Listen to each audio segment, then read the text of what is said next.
Hungry for savings? Gobble up November's Charles County real estate market deliveries.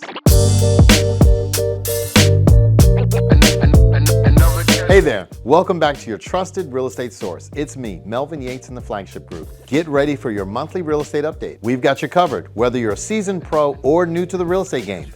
From home prices to the latest trends in sellers and buyers market, we're your go-to experts right here in your neighborhood. This video is sponsored by the Let's Talk Real with Mel podcast. If you haven't tuned in yet, make sure you hang out with me 3 times a week. We've got a fantastic lineup of guests from all walks of life, discussing real-life topics, triumphs, setbacks, and everything in between.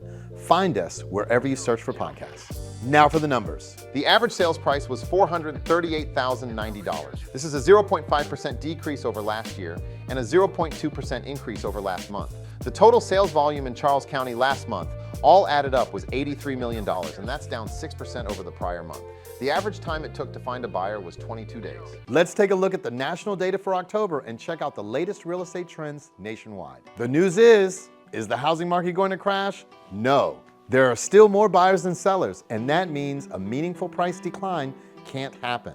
There's just generally not enough supply, says Mark Fleming, chief economist and title insurer for First American Financial Corporation. There are more people than housing inventory. It's Econ 101. Now let's get a quick reality check. Housing consumers have a bit of relief this week as the 30-year fixed mortgage interest rate dipped slightly to 7.5%, falling 0.25% and hitting the lowest point in a month.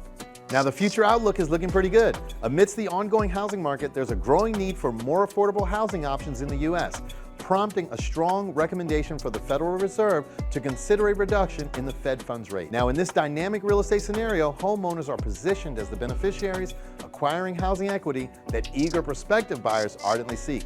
I want a house! I want children! In all of Charles County, there were 191 homes that ultimately sold. That's down 5.9% over the prior month and down 10.3% over last year this time. Wait, before you rush off, I've got an exclusive insider tip just for you. Why not make a quick stop over at our website for your annual equity update? It's just like getting a sneak peek into your home's current value. And always remember, I'm just a call, text, or email away. Whenever you need some real estate wisdom, don't forget to show your support by hitting that like and subscribe button. We're thrilled to be your dedicated team for all things real estate in the DMV area. Until next time, catch you later.